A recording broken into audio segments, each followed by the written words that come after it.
Hello once again, everyone. It's Clive once again with another creepypasta. This one is called the Hist Hallucination. And I want to, just for reference, because some of these it's kind of odd with when they're posted. This one was posted in November of last year, when this video is posted, obviously, compared to when this video is posted. Sorry. But anyways, as usual, if you want to follow along, the description has the link to the creepypasta. And so we begin. I was a temporary project director for Bethesda's game development department for a short period of time during the launch of their fourth installment to the Elder Scrolls saga, Oblivion. From early 2004 until its release in the spring of 2006, my team and I were responsible for quest storyboarding and design, mapping out and detailing each quest objective, any necessary story component, and, of course, the reward. One quest in particular has had me regret I've ever been part of that team. Even the executive producer, Mr. Todd Howard, admits that this wasn't something he could ever imagine happening to a game like this. This quest, rather, this achievement-awarded quest, hindering it much more unsettling, was actually a very real, very important part of the game. Entitled Infiltration, it was the second-to-last and most unusual quest for the Fighters Guild, and a quest result we didn't originally plan to produce. In fact, we didn't expect to produce. In case you've never played the game, the factions quests follow a league of fighters who are hired to perform jobs, involving a great deal of fighting, as the name suggests.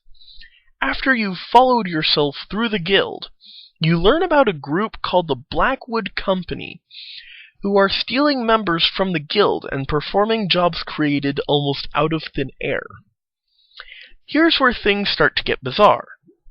For the quest, you are told to pose undercover as an interested recruit for the Blackwood Company to learn their secrets. We as a team had already agreed that this is how we wanted the quest to begin. But it's been a reoccurring nightmare for us from what follows.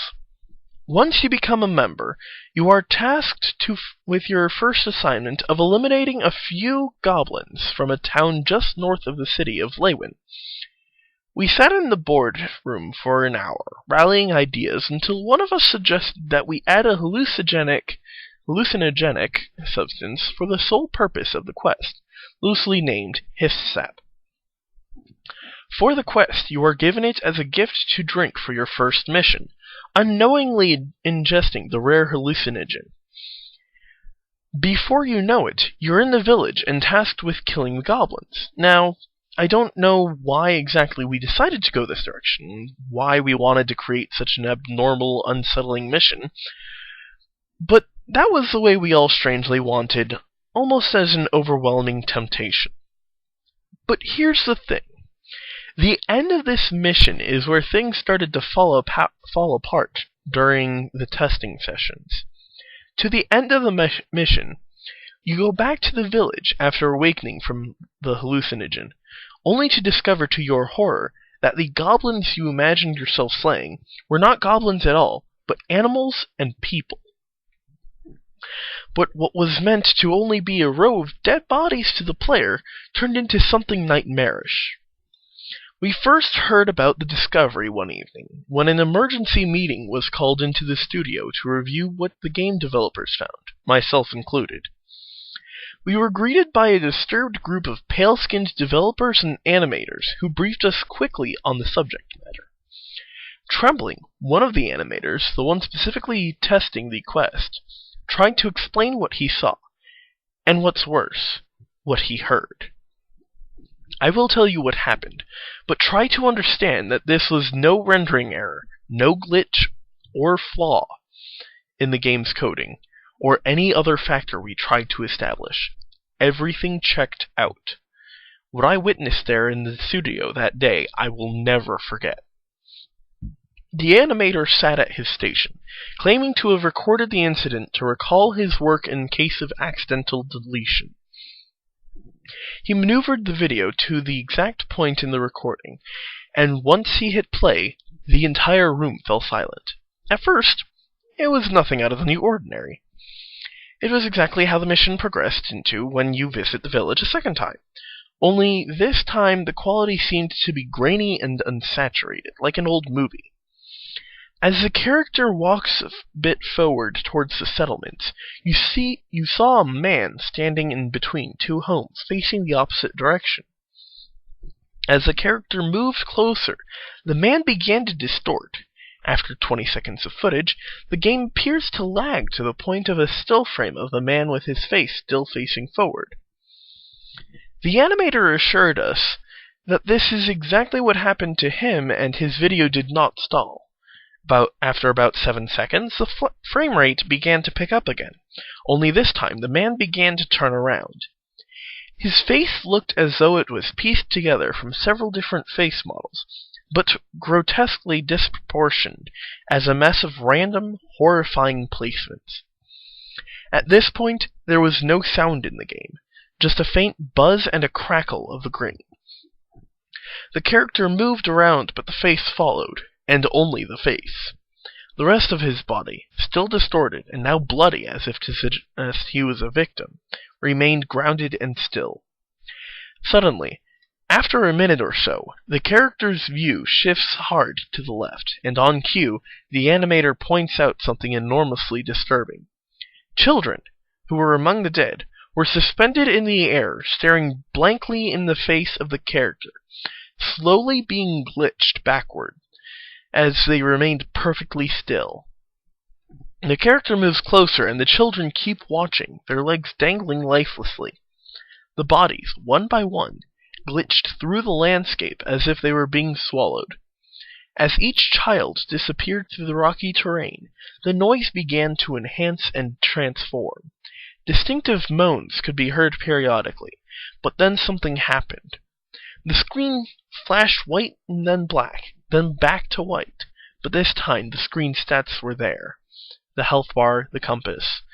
It was as if the character was transported to some sort of void room, while it began to render random chunks or raw data and designs littering the void from every direction.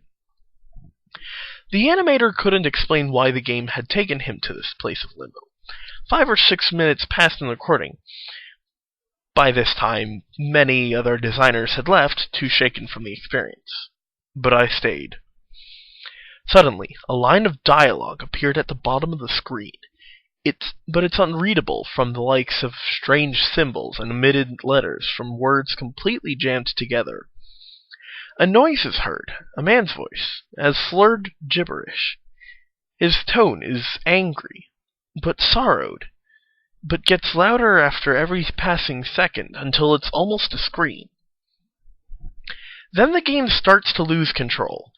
The character starts to spawn all over the map, but everybody is lifeless. The character at this point cannot move. It is forced into a point of view, locked in place as the horror flashes over and over. Howard, at this point, urges the animator to turn it off, but the video remained on. A point came where the sound stopped. The game ceased to randomly spawn the character. It stopped exactly where it started, a grainy, unsaturated view of the village, only this time the man was not there. The man with the face stitched and pieced together like a rag doll. Abruptly, the man rose from the ground, inches away from the character, eyes as black as night and his mouth open wide. He started to speak, "You did this," over and over, his speech turning to shouts, his shouts turning to screams. Repeating, without the movement of his mouth, "You did this. You did this." The video stopped. The room was quiet. The air was thick. The animators did all they could to fix the problem, but the children still float, lifeless, as if the game was broken beyond repair to what was experienced that evening. No one ever spoke of it again, and the evidence and its contents destroyed. A month later, I left Bethesda. I've not shared this experience until now, and myself and the rest of the team swore to secrecy, but I felt this needed to be shared. I've never looked or touched the game again. Oh, that was hard to really classify what that was like. But, as per normal, like if you liked it, make a comment, subscribe if you really want to. I don't like forcing people to do stuff. Quite simply. So, I hope you enjoyed it, and have a good day.